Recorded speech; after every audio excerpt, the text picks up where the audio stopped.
Selam aleyküm, hayırlı akşamlar. Saygılar TR telekanalının telesiyercileri. Bugün informasyon programmasını seyretesiniz. Studiyada sizler için ben Gülsüm Halilova çalışam ve yayınımızga bağlangan musafirimizni selamlamaktan gayet memnunum. Bu Kırım'da Tarmili Meclis reisi Rifat Ağa Çubarov. Rifat Ağa, selam aleyküm, hayırlı akşamlar. Aleykümselam. İnşallah hayırlı akşamlardır.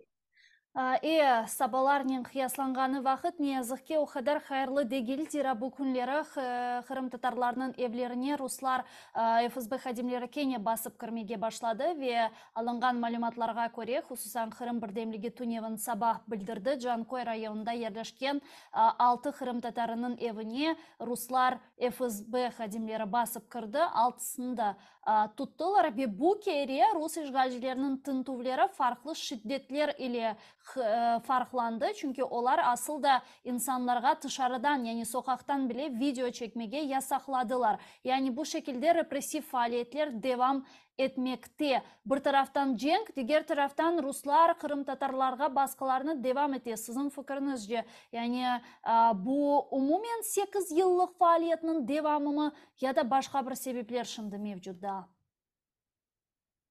Şimdi bu Rusya-Ukrayna savaşı ne kadar keskinleşse anlaşıldı ki işgal edilen Kırım'da Ruslar tarafından baskınlar daha çok zorlaşacak. Hem ziyade olacak ve keskinleşecek. Çünkü şimdi 24. Fevral 22 2022 seneden bugünlerecek hepsinde anladı ki Kırım Rus askerlerinden azat edilecek. Ruslar da bunu yaxşı şimdi anlayırlar ve bundan daha çok Kırım'da kontrol etmesine oradaki insanları böyle bir korkuda tutmak için işte kendilerin bu baskınlarını ziyadeleştirirler. Tunev'in 24. Fevral konu Sabah'dan Cankoy bölgesinin farklı köylerinde ve Cankoy şehrin özünde 6 korantalarımızga sabah saat 4'te kapıları vurup askerler maskelerinin, silahlarının işte insanlarımızın evlerine böyle soramayıp girdiler ve neticede 6 kişimizi yakaladılar ve FSB idaresine alıp gittiler. O tün evinde oldu. Ben şimdi bu insanların adlarını söylemeyi isteyeyim de bütün cemaatimiz bilsin. Ekrem Kroş, e, hatırlasalar soydaşlarımız geçen senesi Ağustos ayında onun doğmuş kardeşini Enver Kroş'unu da yakaladılar. Ondan sonra Ayder Hasanov, Refat Seydametov, Osman Abdurazak,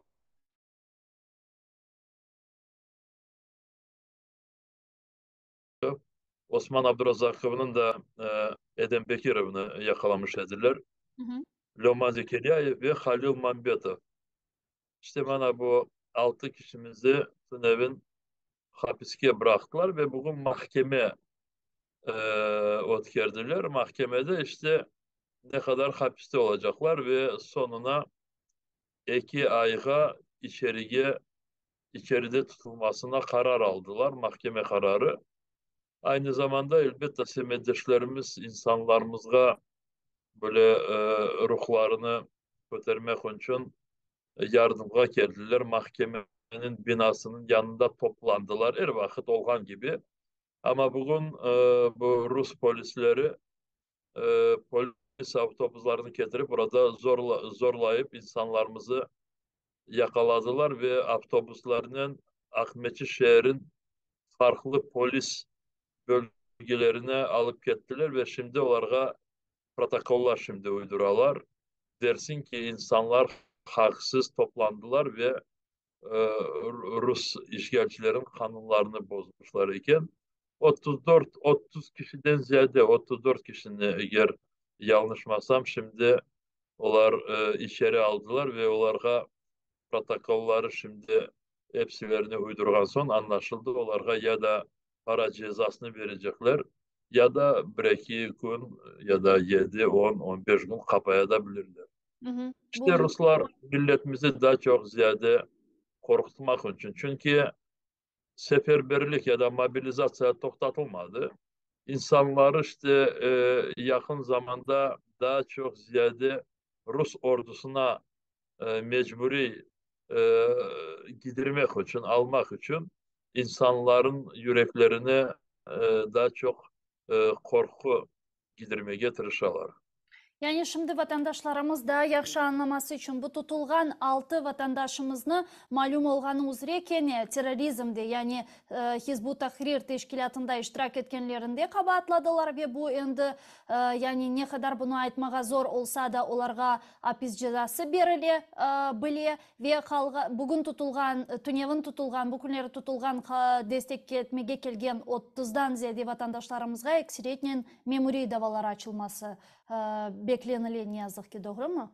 Elbette, elbette. Gerçekten bu Tunev'in 6 yakalanan kişilerimizi şimdi dersin ki onlar terör teşkilatlarına işte bağlı emişler ve e, orada Tunev'in FSB tarafından dağıtılgan haberlere göre dersin ki onların orada bütün faaliyetlerini Kiev'den idare yapayken Ukrayna Hı hı. gizli hizmetleri. İşte saçmalama bunlar hepsi. Bu 6 kişimizi elbette şimdi kabadıkları sebebi onlara mahkeme edecekler ve böyle suçlayıp e, 10, 17, 13, 15 senelik e, bu kapamağa onlara böyle kararlar bekle demeye vurdu. Bugün ise böyle destek etmeye vargan kişilerimizi 34 kişinin kapadıkları işte onları bu ya para cezası ya da işte bir iki günge kapatmaya tırışacaklar. Evet, bu Rusça diyen gibi administratifная нарушение.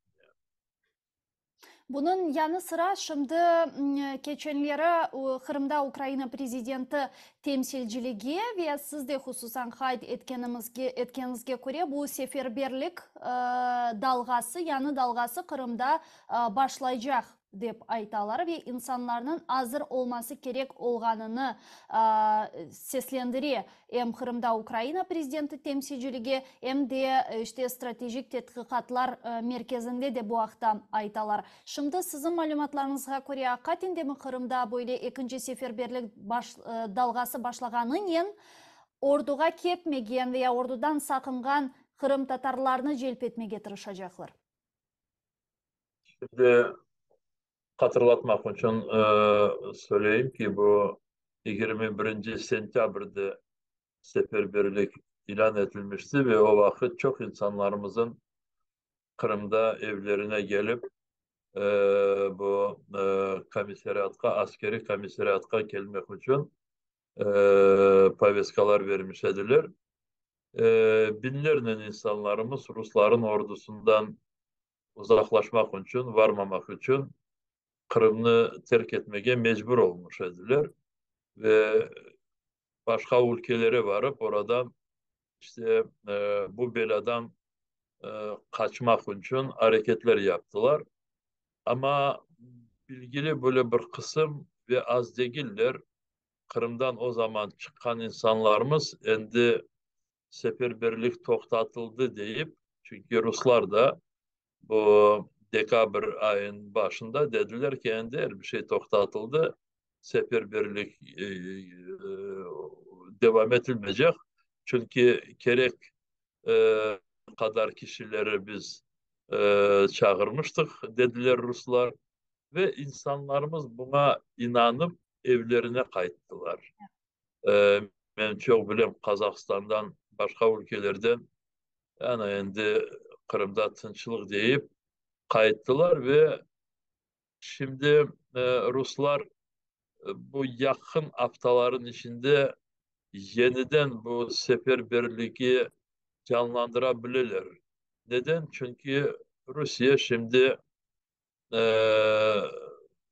böyle Ukrayna'ya karşı yeni vuruşlar başlamaya planlaştıra da bu cenk daha çok ziyadeleşecek ve cenk daha çok ateşlendiği vakit Rusya ordusuna daha çok askerler gerek olacak ve anlaşıldı ki bu askerlerini Rus işgalcileri birinci sırada işte bu işgal edilen topraklardan bu insanları mecburi olarak onları kendi ordusuna tıkmaya tırışacaklar. O sebepten arkadaşlarımız çok dikkat olsunlar.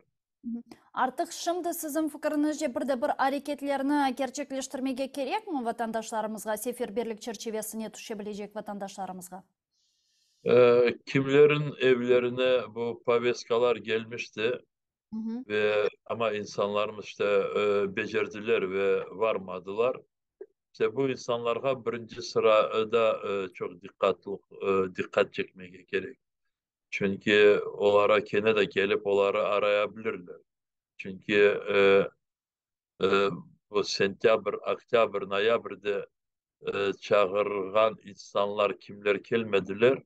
Onları Ruslar hepsini cedvellere aldılar ve yeniden onları bulmak için hareketler yapacaklar. Ama diğerleri de çok dikkat olsunlar.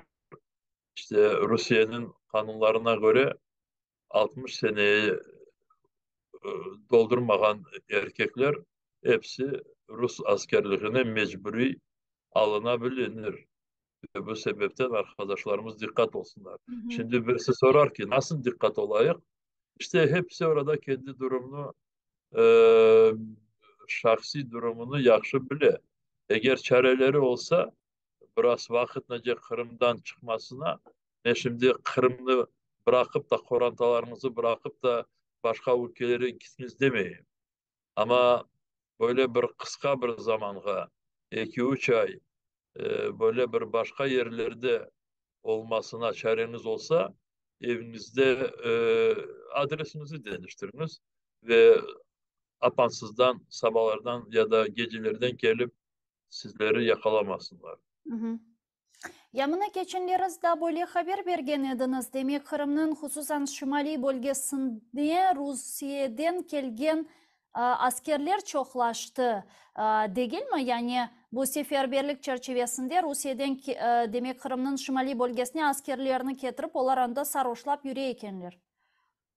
Ben bu haberlerini Kırım'dan almıştık. Biz onları teşkirdik ve biz aslında her gün Kırım'dan farklı farklı haberler alıp duruyoruz ve e, bu Rusya'nın kendisinin toprağından Kırım'a bu askerler gelgenini bizge çoktan haber ediler Hı hı. ve Cankoy, İçki, Seyitler taraflarında çok köylerde onları yerleştirdiler.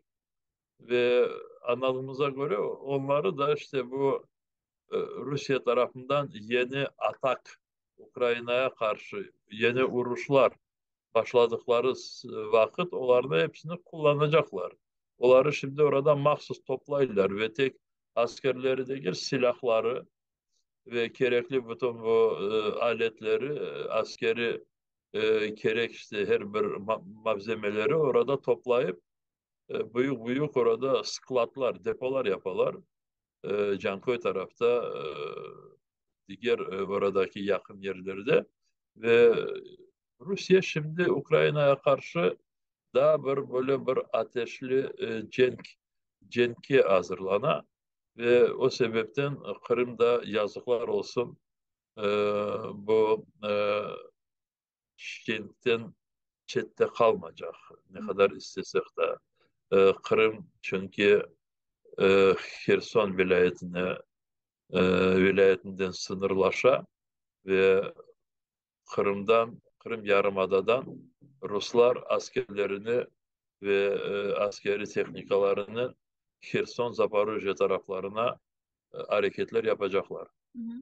Aslında bu kunlere demek Kırım'la bağlı çok meraklı ve çok mühim açıklamalar ve çıkışlarını gördük. En başta Ukrayna prezidenti Vladimir Zelenskiy Davos'ta o'tkazilgan iqtisodiy forumunda bir çıkışta bulunganı vakit dedi ki bizge kerek olgan silahlarını beriniz, biz de bizge ait olganını alalım dedi. Yani Kırım'da dahil olmak üzere bütün topraklarımızı işgalden kurtarmak için silah beriniz dep aytты. Çünkü bu bizim denizimiz, bu bizim dağlarımız dep kaydetti Zelenskiy. Aynı zamanda geçenleri Amerika Birleşken Devletleri'nin lideri Joseph Biden açıklama yaparak dedi ki Kırım'da dahil olmak üzere Ukrayna'nın bütün topraklarını geri alması için biz gerekli silahlarını ve gerekli teçhizatlarını verecekmiz dep aytты Biden. Yani bütün dünya şimdi Kırım'ın harbiy yolla işgalden kurtaracağına hazır gibi görünüyor.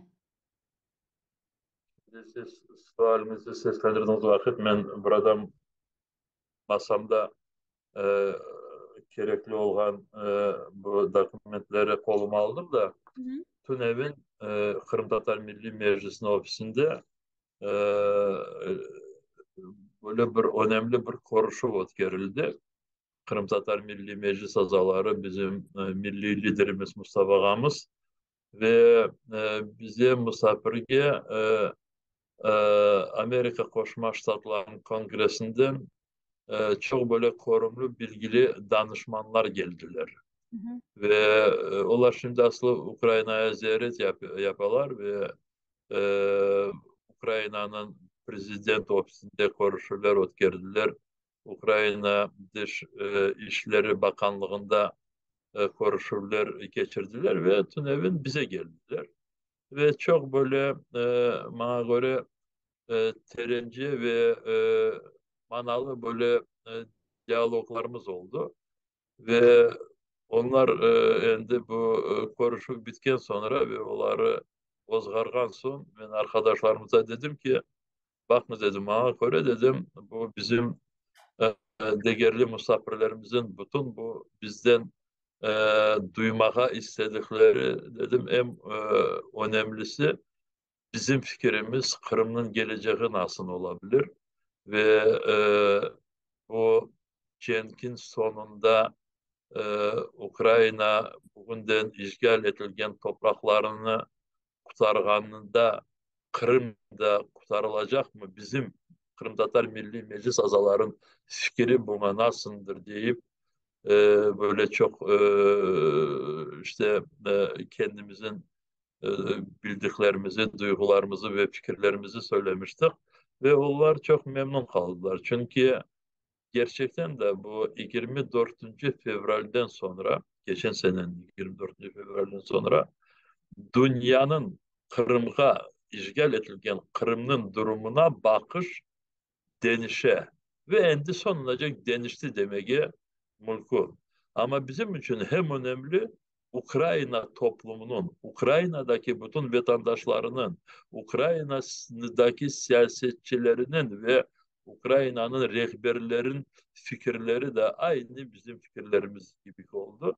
Ve şimdi hepsinin pozisyonu Rusya-Ukrayna savaşının sonunda Kırım mutlak işgal edilişi gerek, kurtarılışı gerek ve Ukrayna'nın Ukrayna devletinin böyle bir parçası olarak kendi de Ukrayna kanunlarına göre e, devam etişi gerek.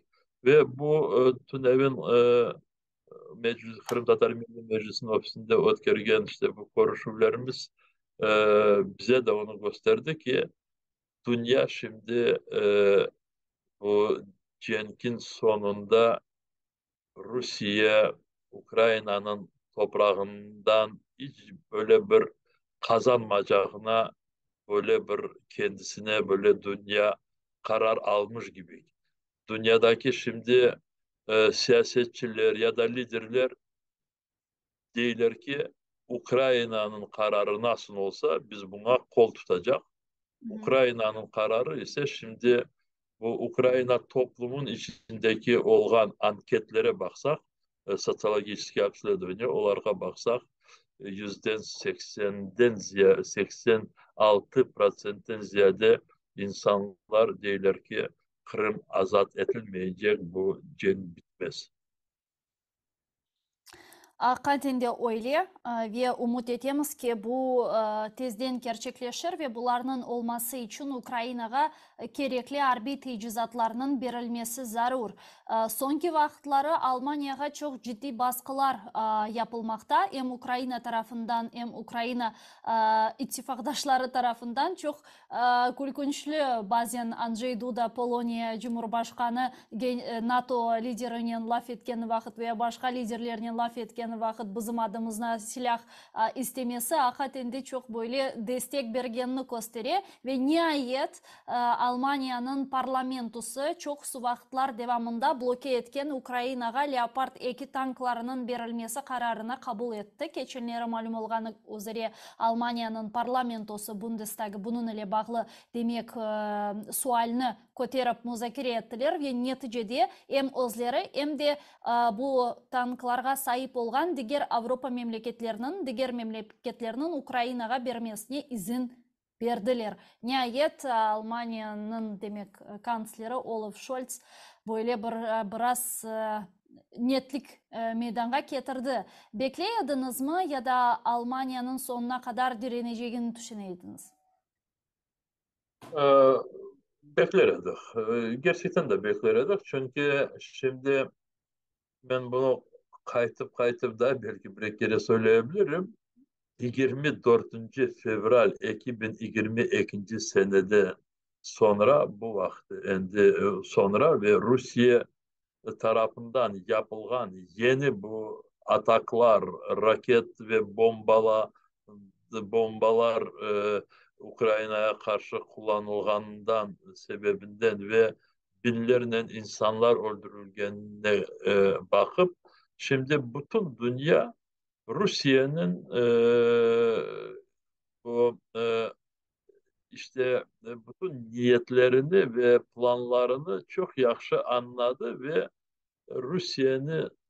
Rusya'nın bu e, tek Ukrayna'ya değil de başka ülkelere de gelecekte yapacak bütün bu baskınlarını, bu gelecek yeni facialarını aslı toktatmak için şimdi dünya e, yeterli kadar birleşti ve Ukrayna'nın etrafında birleşti ve o sebepten Ukrayna'ya silah taraftan sonlanacak yardım edeceği çoktan böyle seslendirildi. Yazda misal için bu Kırım platformasının ikinci oturumu olduğu vakit geçen sene Ağustos ayında o vakit NATO'nun Genel Sekreteri Stoltenberg dedi ki biz NATO ülkeleri olarak bu savaş e,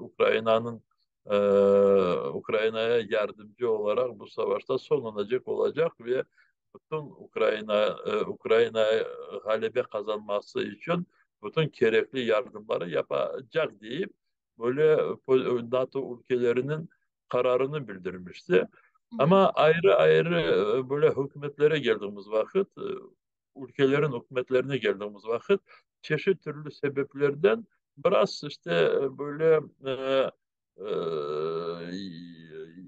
red değil de ama biraz kararlar alınması zor kele. Bu bu ülkelerdeki olgan içeri problemalarına bağlı. Bu gerçekten de vermemek sebepten değil. Almanya'nın bazı kendisinin zorlukları var ve Almanya'daki siyasetçiler eskiden Rusya Federasyonu'nun bağlantıları çok böyle farklı ve çok sık idi. İşte o sebepten bazı devletler hemen kendi becerecek yardımlarını ayırırlar ve Ukrayna'ya buyur diyorlar. Misal için Baltık devletleri ya da Polonya ya da Danya e, ya da İngiltere ama Almanya, Fransızlar gibi devletler biraz uzatalar değil, biraz işte bütün inceliklerini çizmeyecek sonki kararını almaylar ve bazıları bu evin 2 gün evvelsi böyle bir e, durumdaydılar ki dersin ki Almanya gerekli silahlarını Ukrayna'ya vermeye hazır değil gibi böyle anlatmaya başladılar. Ama biz bildik ki Onlar ille kendi aralarına gelişecekler ve Amerika Koşma Ştatları, Almanya, Fransa, İngiltere hepsi şimdi gerekli kararlarını aldılar. Elbette biz beklediğimiz kadar ve çok kısa böyle zamanda yüzlerle binlerce bu tanklar gelmeyecek. Hı hı. Ama başlangıç sonu da olur ve bana göre yaz gelecek, yazdaki aylaracak biz tek tanklar değil de hem bu modern uçakları da askeri uçakları da Ukrayna'ya bazı ülkeler ayırmaya başlayacaklar ve birinciden Amerika Koşma Ştatları ve İngiltere.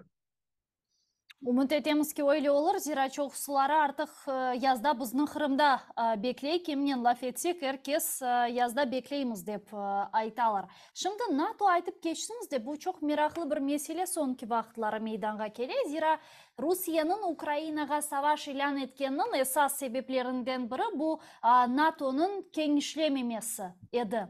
Ve fakat şimdi malum olganı gibi İsveç ve Finlandiya NATO'ga kirmek için hareketlerini başlattılar ve artık aman aman kirme seviyesindeler. Geçenleri siz bilesiniz ki İsveç'te Türkiye Büyük Elçiliği yanında bir olmayacak adam Kur'an-ı Kerim'ni yaktı. Ve Türkiye'ni bunun çok açıvlandırdı. Şimdi çeşit türlü makaleler çıka ve deyler ki bu Rusya'nın istihbarat servisi yani GRU tarafından mahsus yapılgan bir hareket ki Türkiye, İsveç'in ve Finlandiya'nın NATO'ga girişini blok etsin. Buna nasıl bakasınız? Asıl da bu adisyonu analiz etmeye imkanınız oldu mu?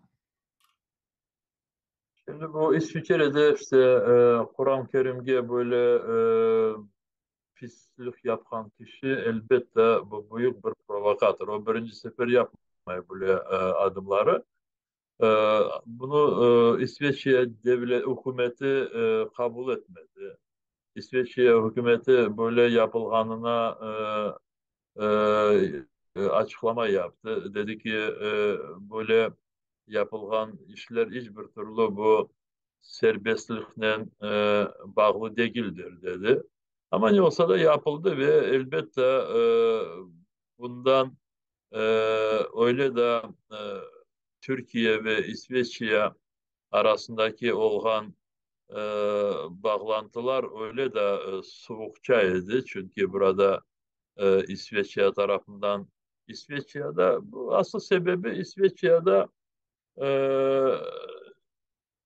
Türkiye devletine ve Türkiye kanunlarına göre e, böyle suçlu olan kişiler İsveçya'da orada destek koydular ve birinciden bu Kürtlerin e, haksızlıkla hareket yapan teşkilatların azaları ya da Türkiye'de terörist teşkilatlar gibi tanınan Kürtlerin teşkilatların azaları İsveçya'da bayağı varlar. Ben o kadar rakamını bilmiyorum ama yüzlerce Hı hı. ve Türkiye istedi ki İsveçya onları kendi toprağında destek etmez.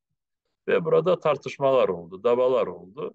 İşte bu davalarını daha çok böyle ateşleştirmek için işte bu Kur'an-ı Kerim e, meydanda böyle yakılması yapıldı.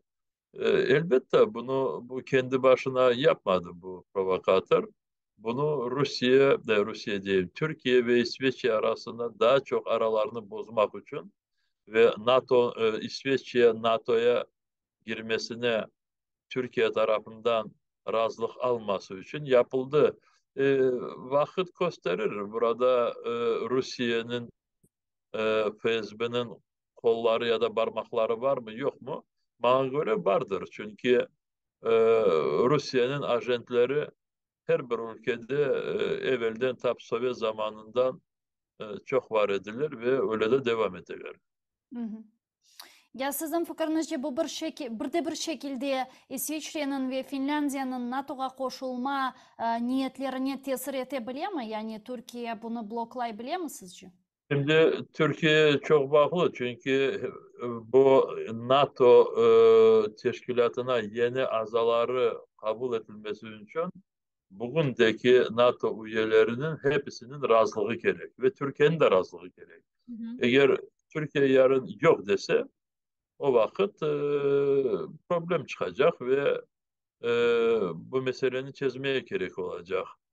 Ben şimdi diyeyim de bana göre bende şahsi bile sorarsanız şimdi bu aslı dünya Rusya Federasyonu'nun tarafından yapılan bütün bu haksızlıklar sebebinden dünya o kadar çok zor durumda olduğu vakit bana göre şimdi bu NATO teşkilatına yeni üyeler olmasına hiçbirisi böyle karşılık yapmayışı gerek. Ve benden sorarsanız Türkiye devleti İsveç'e NATO üyesi olmasına şimdi böyle karşı çıkması doğru değildir. Ben gene de söylemeyi isteyeyim. Sebep var. Türkiye devletine İsveç'in bazı yapılan adımlarına e, böyle şikayet etmesi, karşı çıkması ama NATO ortada bu NATO'ya girilmesi ortaya koyulmasın. Çünkü burada daha çok hepimize bütün ülkelerge birinciden komşu Rusya'ya yakın geografi tarafından yakın olan komşu ülkelere çok büyük şimdi böyle bir e, risk var ve bu risk Rusya tarafından yeni savaşlar ve o sebepten NATO teşkilatını daha çok kuvvetleştirmeye gerek ve yeni devletler aza olmak için isteklerini gösterseler ve hazırlıklarını alıp varsalar o yeni demokrasi ülkelerini NATO'ya gidirmeye mutlak gerektir. Ya zaten ne kadar benim bilgen malumatlarıma göre zaten NATO bu müdafaa bir teşkilatı. NATO hiçbir vakit hiç kimseye saldırmadı Rusya'nın aksine. Ve hatta men yanlışmasam öz vaktinde NATO'dan böyle bir tehdit Rusya'ya korkutup feylahre yok idi. Ve bunu hatta Gorbaçov bile öz vaktinde aytaydı. Çünkü NATO ile Varşava Paktı'nın memleketlerinin bir sınırı var idi. Ve hatta Almanya'nın bir kısmı Varşova Paktı'na, diğer kısmı NATO'ga ait idi. Ve bu iki demek bu bipolarny mir dep aytalar da iki taraf bir büyük sınırga sahip edi ve hiçbir vakit hiç kimse bir tarafından bir saldırı gerçekleşeceğini düşünmeydi. Bu NATO güvenlik garantileri degenleri, NATO Rusya'ya saldıracak degenleri olmayacak demek böyle şeyler ve siz tarihçi olarak bunu elbette ki menden daha yaxşı bilesiz. Şimdi biz şimdi Rusya tarafından bütün bu seslendirilgen mifleri ya da uydurmaları konuşacak olsak onların sonu hiç olmaz. Çünkü Rusya Federasyonu ve e, bu em, e, böyle bu Putin zamanında kendilerinin bu yanlış planlarını yerine getirmek için her bir tarafını kabayatlay.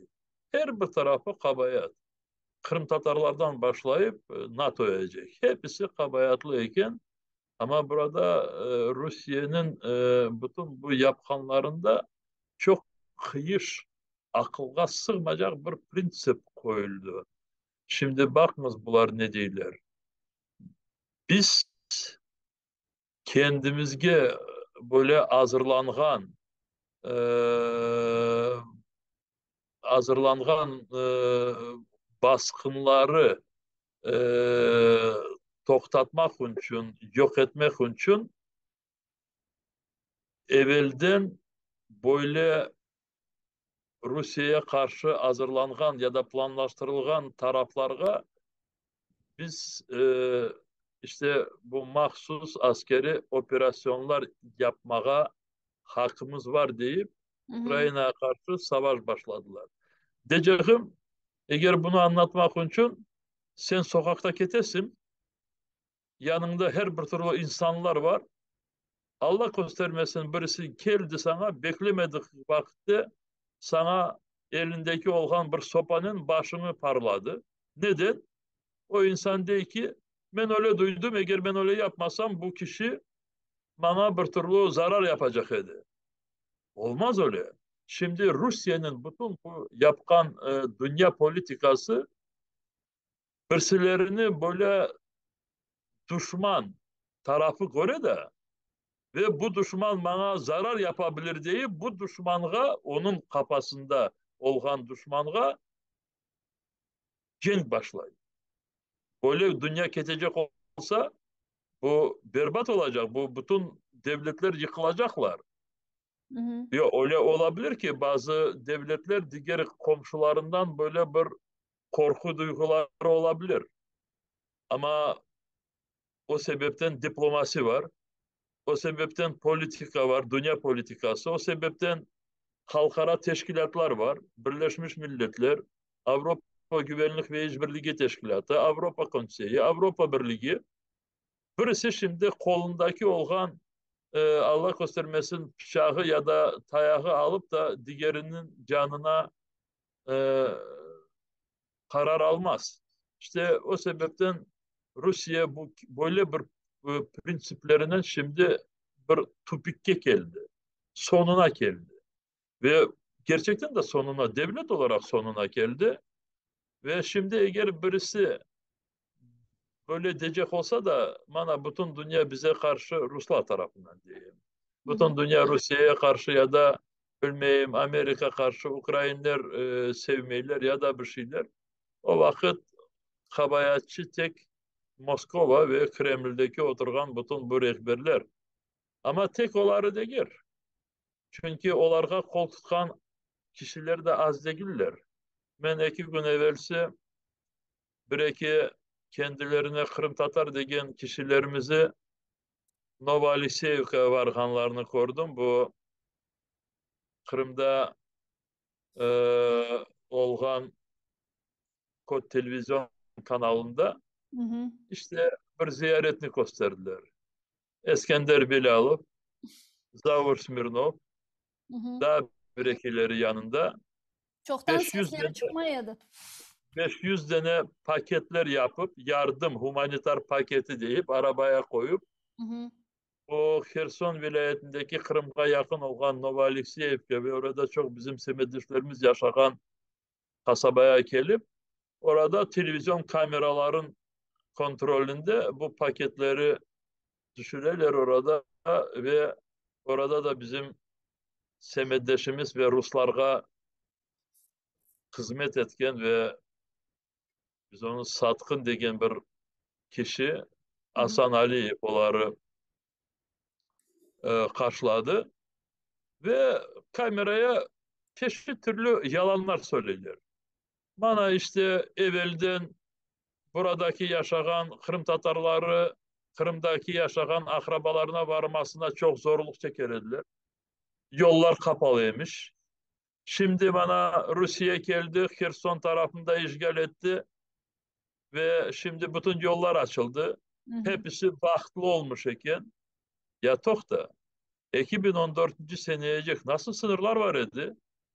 Kherson ve Kırım arasında her bir insan istediği vakit Bahçesaray'da, Gezlev'de, Yalta'da kendi arabasına oturup bütün Ukrayna'nı dolanıp çıkarıyordu. Ya kim kimge humanitar yardımı deyip ihtiyacı var idi. Ya neden bunlar hepsi oldu? İşte Moskova, Putin cenk başladığı sebebinden şimdi Novoalexeyevka'da en azı oradaki yaşayan kişilerden en azı %50% dağıldı. Hı hı. Kaçtılar oradan ve bizimkileri birincide. Çünkü hepsinin başına oraya belalar geldi. Ruslar tarafından baskınlar geldi. Her bir Kırım Tatar evlerine gelip bana sen Grazdanska blokada dedin, sen Mamançeli Bilcikan taburunda edin, senin balan Ato'da edi, senin beyim kocan Ukrayna armiyasındaymış. Bütün Kırım Tatarların evlerini basıp çıktılar ve çok Kırım Tatarların evlerinde çünkü insanlar mecbur oldular evlerini bırakıp kapılarını tek kilitleyip oradan kaçmaya mecbur oldular. Şimdi onların evinde bu Rusların pis askerleri yaşayın. Bunları Bilalov ve Smirnov gibi soyları korumayırlar mı? Koreler. Koreler. Ama bilirsiniz bu psikolojide öyle bir şey var. İşte korkaklar onları urgan ya da onları yok eden tarafka daha çok ziyade sarılalar da düşünürler ki biz ne kadar onların istediklerini yapsak, biz ne kadar bizi çorbacılarımıza başvursak o kadar bizi onlar kaldırırlar da ve bizge zarar etmezler deyip işte böyle yalanın oradaki insanların kafalarını Hı hı. böyle aylandırmaya tırışalar ama insanlar bunu çok yaxşı anlayırlar. Novali Sevka'daki breki olgan Kırım Tatarları hemen haber ettiler, fotoları gönderdiler ve onlar bu klubda toplandıkları vakit yanlarına 5-6 adam böyle gelmedi. Çünkü hepsi ne kadar bu yapkanları haram olganını hepsi yaxşı anlayır. İşte söylemeye bunu istedim. Rusya'nın bütün şimdi yapkanı elbette birinciden onun rehberlerine bağlı. Ama yarın bir gün bu Rusya'nın rehberlerini mahkeme etkenleri vakit Rusya'nın bütün bu Rusya tarafından bütün bu cinayetçilerini suçladıkları vakit onların yanında evvelde Ukrayna vatandaşları ama Ruslarga şimdi bugünden hizmet etkenleri de onların yanında bu sırada olacaklar. Ya, Çünkü e, evet. Ya propagandacılar hakkında ne dersiniz? Misal olarak bu ihanetçilerle, bu hainlerle beraber bu sözde özünü Kırım Tatar dep adlandırgan kanal vekilleri de kelip çıktılar.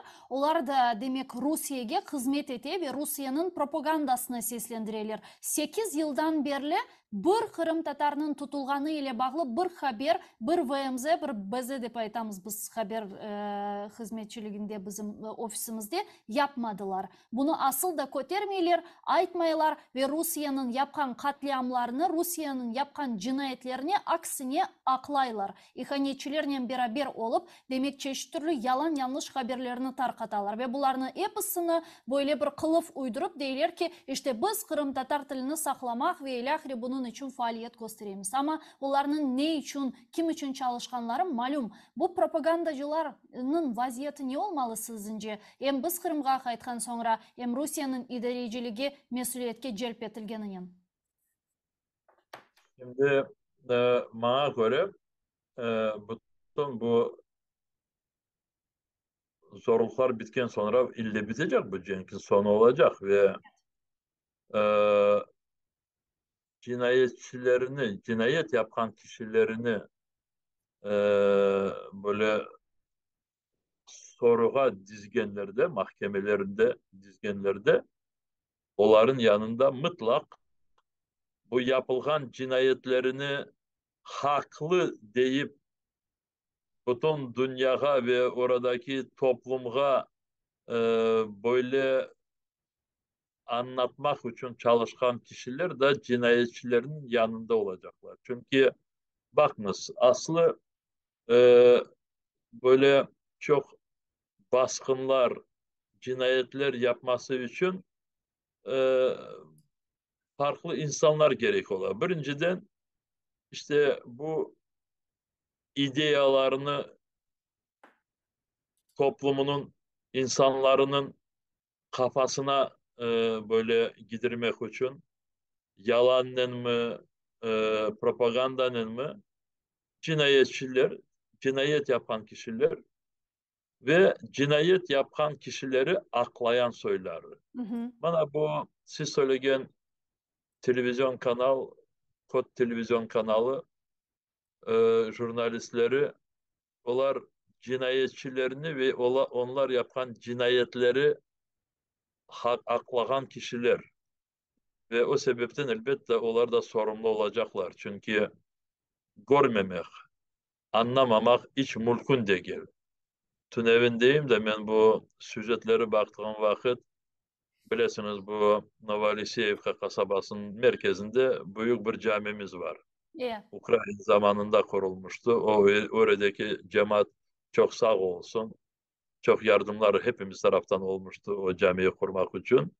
Şimdi orada jurnalistin soyadını da hatırlamayayım, işte bu Kırım'daki televizyon kanaldan gelgen mikrofonga böyle okurup de ki aman işte burada bu koyun merkezinde cami kurulmuş. Ya söyle de ne vakit kuruldu? Ya bu Ruslar işgalciler gelgen son Kırım'ın bir koyun merkezinde, şehirlerin merkezinde e, böyle bir camiler kurulmaya başlandı mı? Yok. Akmeç'teki camini hatırlamazsınlar. Akmeç'teki cami Ukrayna zamanında bizim bütün faaliyetlerimizle yapılmıştı ve Ruslar burada büyük bir propaganda yapmak için, Erdoğan'ı çağırmak için ya da bilmeyin başka Müslüman ülkelerinin rehberlerini çağırmak için onlar o camini tez kurmak için ilan ettiler de ama anlayan sonra oraya birisi gelmeyecek.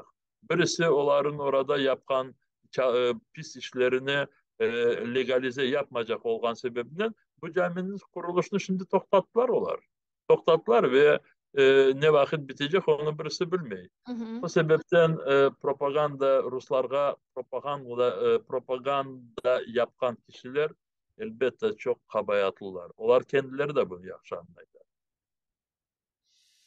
Anlasalar, o bir anlamasalar vaziyet daha yaman. Ya son olarak şunu da laf etmege istedim. Tahmininde bir 10 dakikamız var bu. Sonki 3 gün içerisinde Ukrayna cebesinde Ukrayna'nı müdafaa etip can bergen iki Kırım Tatarı hakkında da laf etmege istedim. Keçenleri Siranaga Kadyrov'nun cenazesi ötkerildi. O Bahmut istikametinde düşmanla çatışkanı vakit vefat etti ve geçenleri Hasan Sidemetov, yanlışmasam vatandaşımız da Bahmut tarafında işgalcilerle kirgen çatışmasında vefat etti. Ne yazık ki ve bu 3 günde iki Kırım Tatarı ve Hasan Bey'in galiba cenazesi işte yarın bir gün Odessa şehrinde ötkerilecek, doğru mu? Yo, Hasan Sedametov'un cenazesi bugün ötkerildi. Hı hı. Odessa şehrinde gerçekten de orada camilerimiz var. Orada e, mezarlıkta mahsus Müslümanları gömmek için yer ayrılmıştı.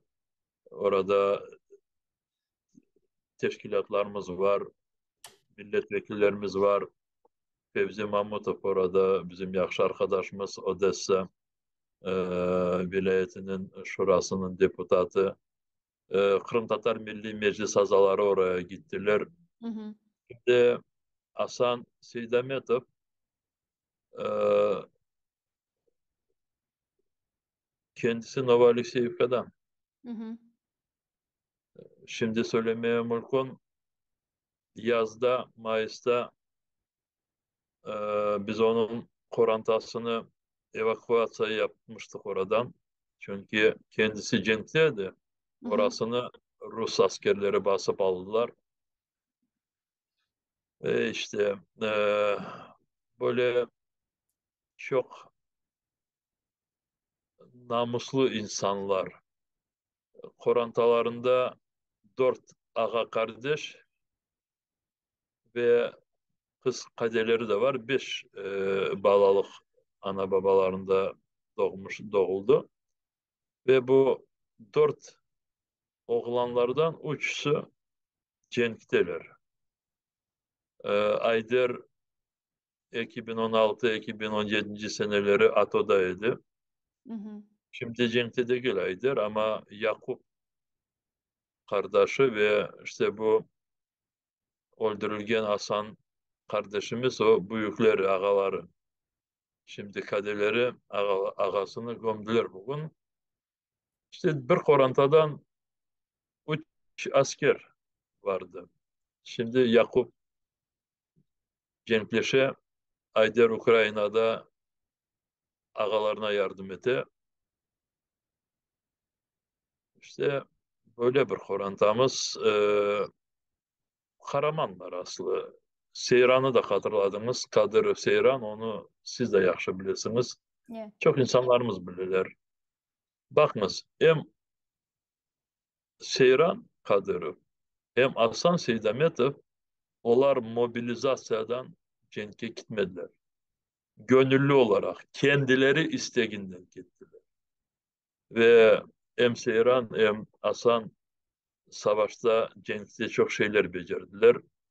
İnşallah onları vakti gelgende yazılı olarak gelecek nesillerimize, milletimize anlatırız. Zor.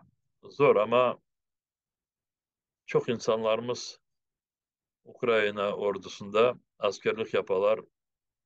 Bugün bana mecliske de bir arkadaşımız Donetsk tarafından geldi. Hı hı. 12 kilometre bu işte Cenkleşe orada. Cenkleşe ben dedim, soradım da dedim, Rusların pozisyonu uzak desem, ağa 12 kilometrede olar turalar dedi. Hı hı. İşte raketler, bu çeşit türlü silahlarla atışıyor dedi. İnşallah yaxşı olacak gibi görünüyor dedi. İşte 2 güne buraya başka bir işlerinden gelip çıktı. İnşallah sonunda askerlerimiz sağ selamet Kırım'a girerler hepimizle beraberlikle. Ve Amin. İnşallah. Hı hı. işte böyle hadi. Amin, inşallah vefat etkenlerinin Allah rahmet eylesin, Kur'antalarına yardımcı olsun. Ben de bundan küçük bir ilan vereyim. Zaman informasyon programmalarında hem Seyran Kadyrov hem Hasan Seydametov'un Kur'antalarına mali destek vermege isteseniz, onların ömür arkadaşlarının kartları ekranlarda olacaktır. Anda mali yardım yollap destekleyebilirsiniz saygılı dostlar. Zaman informasyon programmalarını bunun için takip Şimdi edebilirsiniz. Hı hı. bak bunu söyleyeyim de Gülsüm Kadem, Yeah. çünkü Kırım'da bazı bilmegen insanlar vardırlar. Burada gerçekten de Ukrayna devleti tarafından cenkte olan askerlerge Allah gösterilmesin öldürülgen askerlerin korantalarına bütün gerekli yardımlarını, desteklerini yapmaya devlet tırışa ve bu taraftan insanlar bunu yaxşı bilirler ve hiçbir türlü narazılık yoktur. Hı hı. Ama siz söylediğiniz gibi bu bizim askerlerimizin korantaları diğer askerlerin korantalarına baktığımız vakit daha çok zor durumdalar. Çünkü 2-3 yerden evakuasya olmaya mecbur oldular ve evlerini bırakıp canlarını kurtarmak için başka yerlere göçtüler. İşte Seyran Kadırov'un uç balası var, uç kızcığı var. Ben yanlışmayayım. Yeah. Apayı, onlar burada, Ukrayna'dalar. Elbette evsizler çünkü evleri Kırım'da kaldı. Ya da e, Hasan Seydametov'un korantası, vay Allah şimdi yanlış söylemeyeyim de onun Dört dört balası, balası, bir dört balası, torunu. Hı hı. dört balası var ve bir torunu. Evet, balları da hepsi kızlar. Bu yugu evli şimdi ve bunlar da evlerini Novaliseivka'da bırakıp oradan evakuasyon olmaya mecbur oldular ve o sebepten elbette bizler hepimiz bu korantalarga destek etmeye tırışıyoruz ve insanlar da bunun çaresini baksalar bu korantalarga biraz kolayca olur edi. Çok sağ olsunlar insanlar. Büyükten büyük teşekkürler. Çok sağ olun Rifat Ağa. Yayınımızga hoşlup suallarımızga hem cevap bergeniz için. Nevbeteki yayınımızını men umut etem ki biz artık ya Ukrayin ya Rus tilinde devam etermiz ve birçok da diğer meselelerini müzakere etmege imkanımız olur. Teşekkürler. Milli Meclis Reisi Rifat Çubarov bizle canlı bağdaydı. Saygılı dostlar, ATR telekanalının ekranları başından ayrılmanız. Görüşkence.